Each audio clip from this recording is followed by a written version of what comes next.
Hey people, CzarThwomp here, and welcome to episode 12 of Apollo Justice. Last time, we started cross-examining our next witness, Westley Stickler, a student at Ivy University who basically, who is giving the university a good name with his, well, interesting nature, and we're trying to prove Wacky innocent.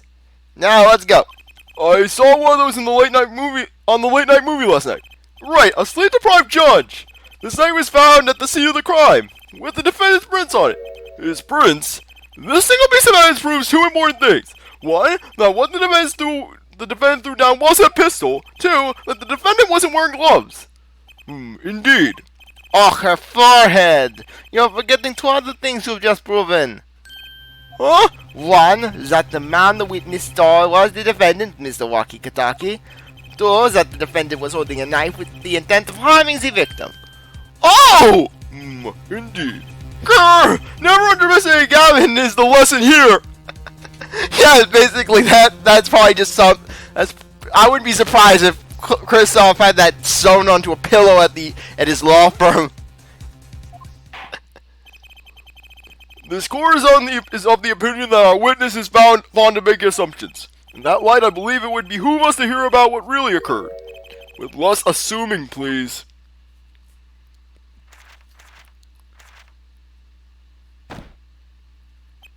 Is it always the same with you people?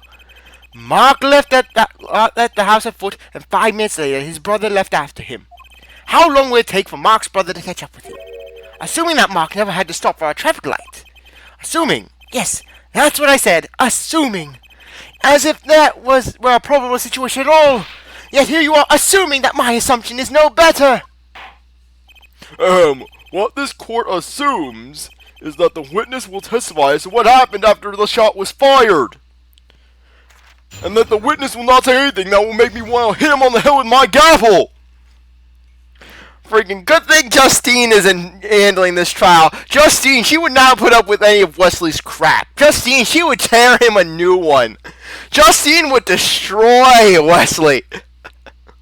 Especially if Sebastian was the prosecutor and Wesley said anything bad about Sebastian. Justine would go full mama bear on Wesley and she just whack him up to the head with her extendable gavel. I could not prevent the killer from leaving the scene. Nor could I simply leave the scene in good conscience.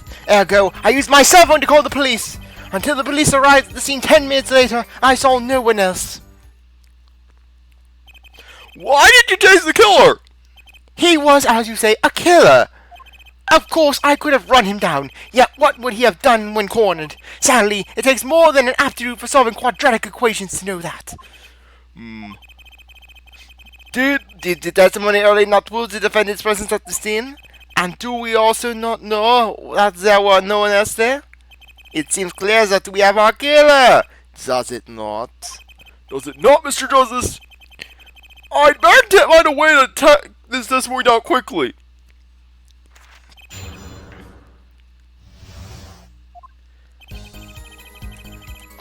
Which way did the killer run? By that time, it was clear the killer had noticed me. Naturally, he ran the opposite direction.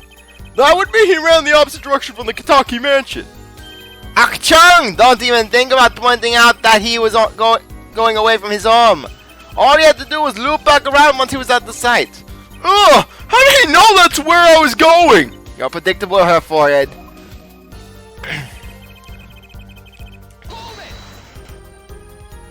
You are certainly composed for someone who had just witnessed a killing. If one is to devote oneself to the pursuit of science, one must never flinch at the sight of a little blood.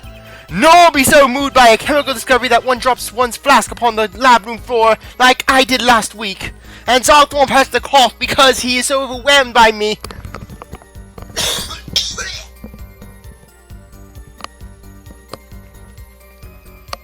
Sorry. Oh, really coughed up a big one. Coughed up a big loogie. Ooh, cool answer. Very cool. Ach, I swear, Herr Stickler. Good thing we've arrived in the same high school. Otherwise, I would have given you such a wedgie. So nothing true about how he acted. Trucy looked like she has something to say.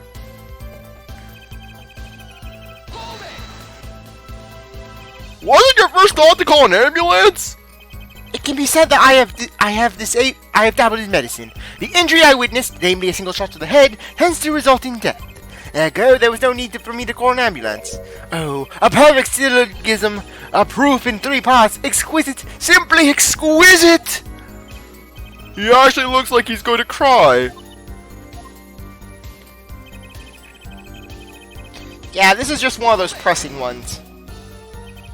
Can you tell us the detail of these 10 minutes? I stood in a state of heightened awareness. Anything could have happened at any moment. Anyone could have appeared from any direction. Is that all? No one came. Nothing happened at all. I saw it all, which is to say, I saw nothing.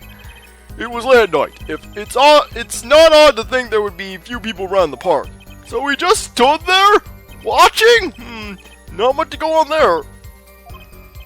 Trucy, if you got something to say, by all means say it! I can't find a single problem with that testimony! Had enough at last, her forehead? Maybe it's time to back off for a bit. I don't back off!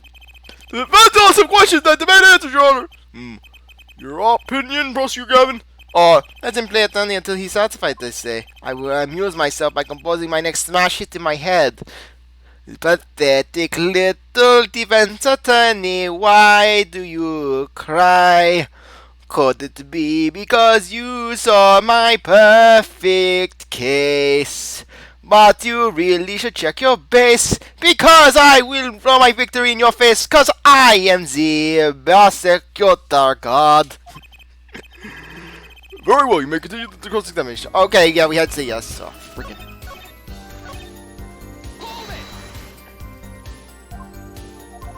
Okay, yeah, we gotta say yes.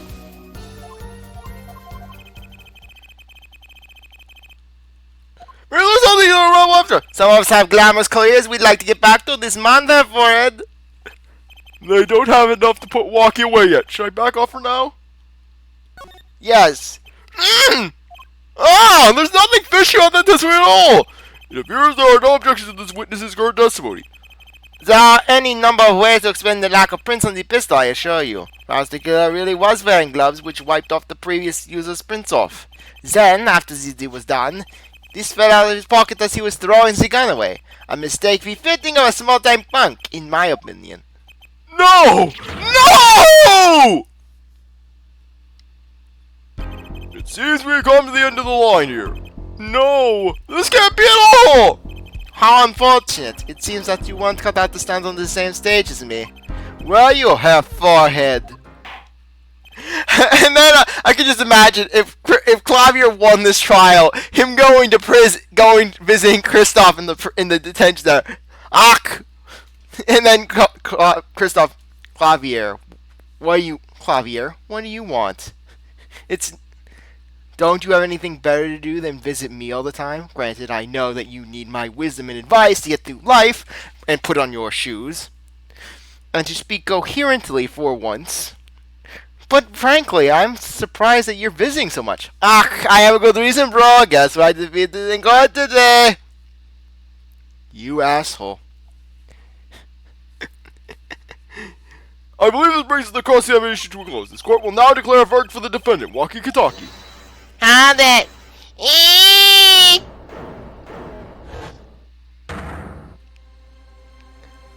Trucy!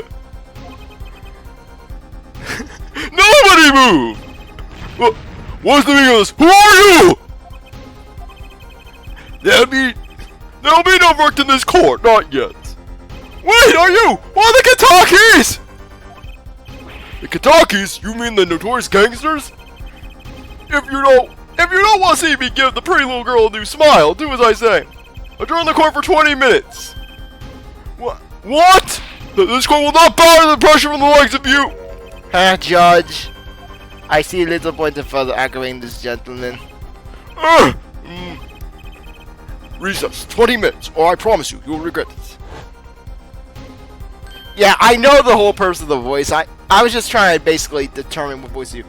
Wait! How did this appear so fast? Time to the defendant lobby, Apollo. I suppose I have no choice but to adjourn for a 20-minute recess. May I have catch this mysterious man!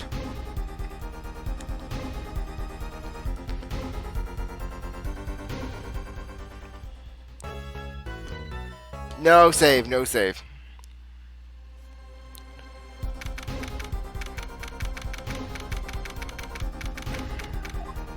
Trucy! Trucy! You move quick, Apollo! Get you! Get you! Trucy, you're okay! I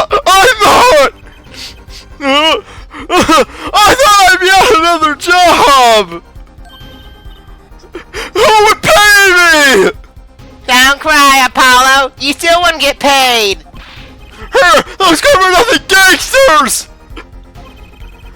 No, just some things you just don't do! I'm pressing charges! Wait, just calm down, Apollo, or else.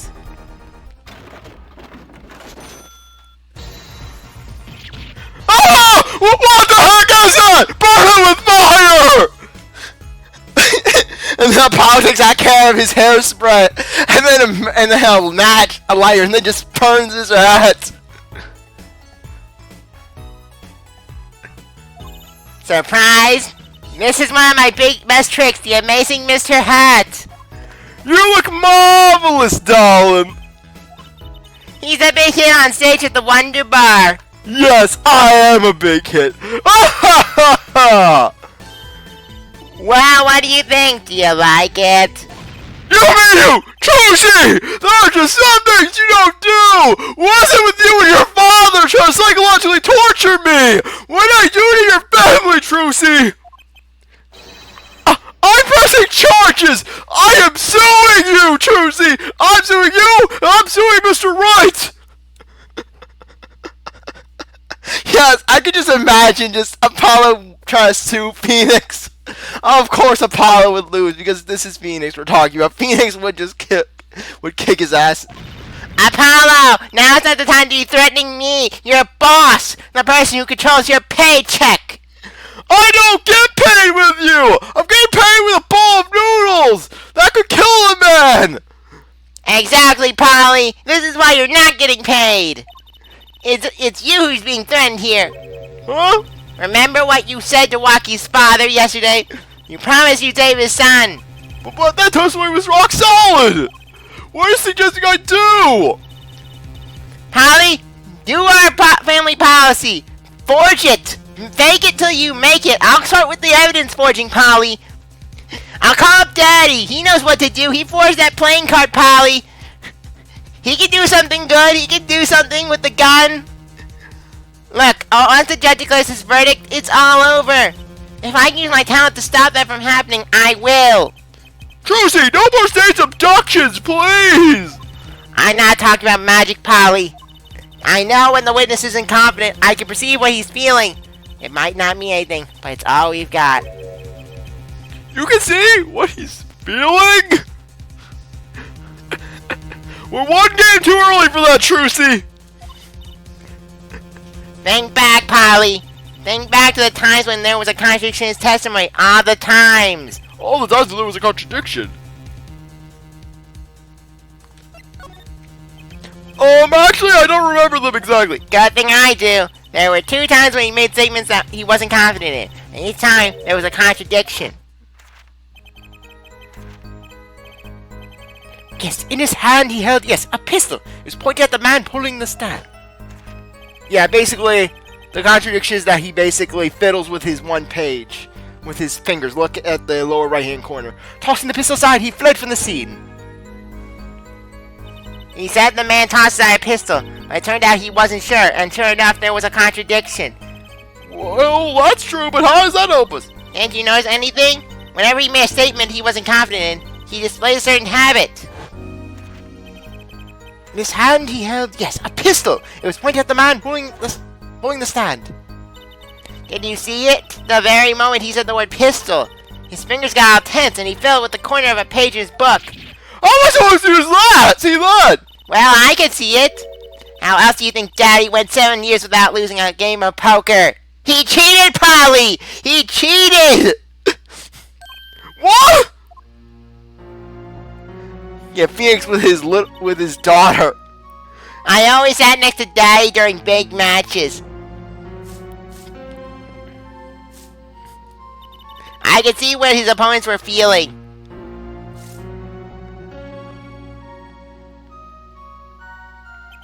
You mean that's how Mr. White won all those games? It's not cheating officially. I wasn't looking at their hands or anything. I was just reading their souls, Polly. And I wasn't there all the time either. Daddy's quite good at poker after all, but not good enough to go undefeated that long. Great, so he cheated, but what does that do for us? I don't believe this. You have to listen to his testimony one more time. No, scratch that. You have to watch his testimony. Perceive the truth. Watch a testimony, perceive the truth. The only thing I'm perceiving is I'm gonna lose. Not true. Daddy said so. He said you have the power, Polly. Mr. Wright said that? That or he said you had nothing to live for. One of those two, Polly.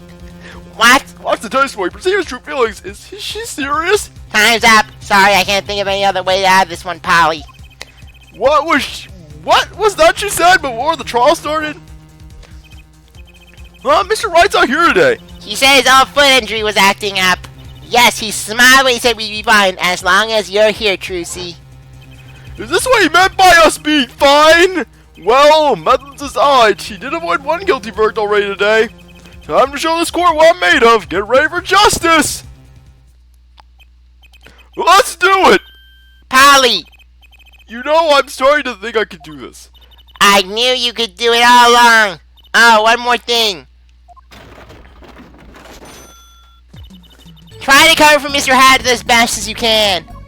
I just flew in from the coast, and boy are my arms tired! Burn it with fire! Right.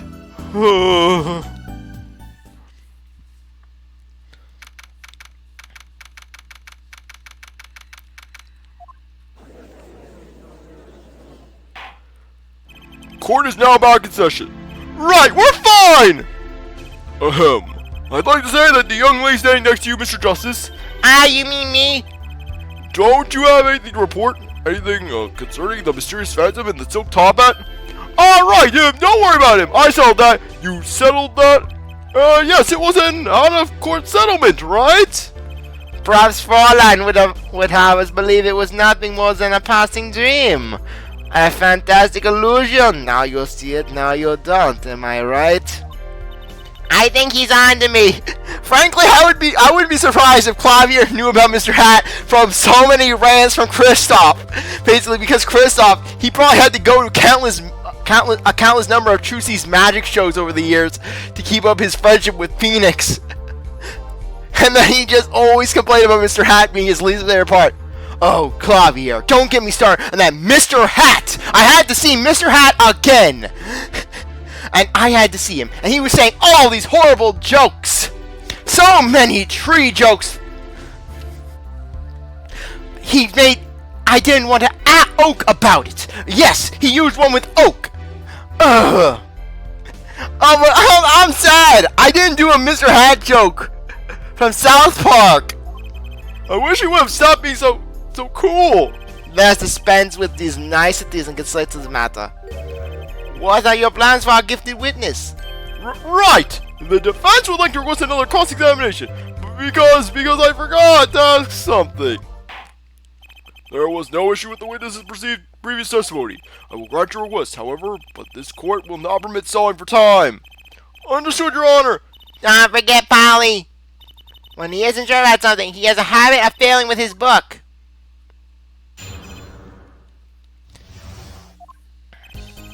I could not prevent the killer from leaving the scene, nor could I simply leave the scene in good conscience. Ergo, I used my cell phone. Yes, this is the part. The cell phone. Until the police arrived at the scene 10 minutes later, I saw no one else. Yeah, they basically want you to focus on that. I'm not sure I'm qualified to watch testimonies after all. Focus, Polly. Find his weak spot. Focus! If only were that easy! My ears hear what he said. My eyes see his expression. Do I have to do something more? What other sense do I have? Oh no! What's this? My bracelet! Oh no! Not the hellscape again! What's going on? My bracelet feels different somehow. I think Daddy was right. You can see it, can't you, Polly? You're almost there. Finally, find his testimony. I know this sounds crazy, but my bracelet is trying to tell me something.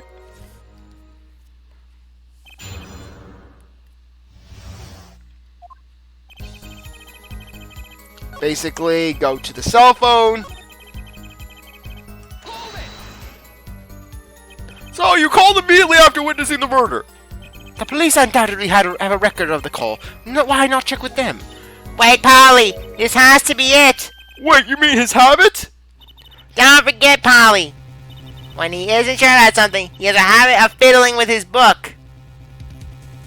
The only time he ever had that book open was here. Which means this is the place to look for his habit. I don't know how I know, but I know. Now what? It's my bracelet, it's different. Somehow, I can feel it reacting to something about the witness. Your bracelet. I'm not sure I get the focus stuff you were talking about, Trucy, but I have a feeling that trusting my bracelet is the way to go. Okay, I just need to touch my bracelet as it reacts to the testimony.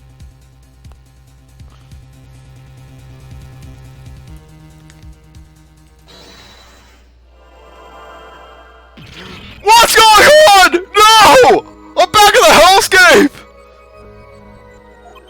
I can see the witness's face, his expression so clearly! It's filling my mind! It's haunting my nightmares! I can see nothing else, hear nothing else! Polly! Trucy! What's happening to me? Why am I only seeing purple and red? This is what I meant by focusing. Focusing? In this state, you can see everything, Polly. Everything the witness does. That's great, but this is kind of freaking me out! Just look for Mr. Stickler's twitch, his habit. You remember it, right? Sure, when he says something he's not sure of, he fiddles with a page of his book. You got it. Right now, you're looking at the witness's face. And your eyes are sort of bugging out. I'll bet they are! Meanwhile, Climber, he's just enjoying the show. First, move your attention, move your focus of attention down to Mr. Stickler's hand. His hand? You know what to look for now, but you don't have to look at the right place. She's right, I can only see his face like this. So I had to try changing my viewpoint. Perfect, now you're really ready. Ready for what? Ready to perceive the truth behind the twitch. Perceive? Try listening to the witness talk as you focus, then watch for his habit. Right, you mean when he fills with the page? That's right, that's your signal to look closer, to perceive, Polly. Find his weak spot and I guarantee we'll be able to give him the royal flush. Spoken like a true pokerhead's daughter. I'm a magician, thank you very much. So I have to pay attention to his words and his fingers. Don't worry if you miss it, you can always try again. Right, look out, Nervous Twitch, here comes justice!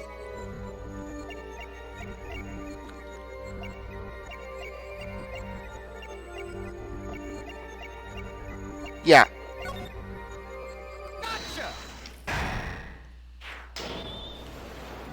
Yeah, basically, Westley didn't have his cell phone. I saw it! Just now! I could see it! I could see the Matrix! Mr. Justice, do you have something to say? All this banging on desks, it's quite bad for my circulation, you know.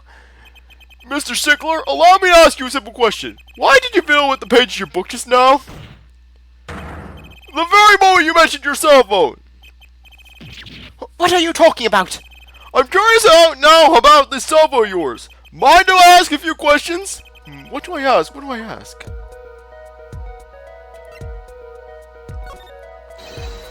Mr. Stickler, please show me your cell phone. Why? Whatever for? Show me, and you'll find out. Well, I can't. I don't have it, you see. You don't have it. Mr. Stickler, is this your cell phone? Is this girly abomination your cell phone? This pink monstrosity? Yo! Where did you get that? That's a cell phone from yesterday. Look, a cell phone! Someone dropped it beneath this tire. If the car moved, it would be crushed for sure. I wonder if it belongs to the doctor here. How strange, Mr. Stickler! Can you explain why your cell phone is sitting here in my hand at this very moment? Wait a minute. What is the meaning of this?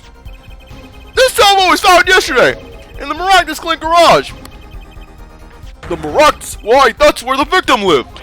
Yeah, that's impossible. Mr. Stickler, you lied to the court, didn't you? And if your cell phone is here, how could you have called the police? Yo! It's true. I didn't have my cell phone that night. That is why it can be said that I called the police from a public payphone. A payphone, so you didn't use calling your cell phone after all. Just where was this payphone located, Mr. Stickler? Well, to indicate it with a startling high degree of accuracy, it was right around here. That's quite a ways from the park. But why did you lie? There can only be one reason. He didn't want the court to know he had lost his cell phone. Because it was found in the victim's garage. What are you saying? We'll answer that next time. Anyways, I really appreciate that you stick around and watch the episode of your review. Or if you come back for the next one. If you like this video, like, subscribe, comment, share, do whatever you want. And with that, I'll see you next time. Bye.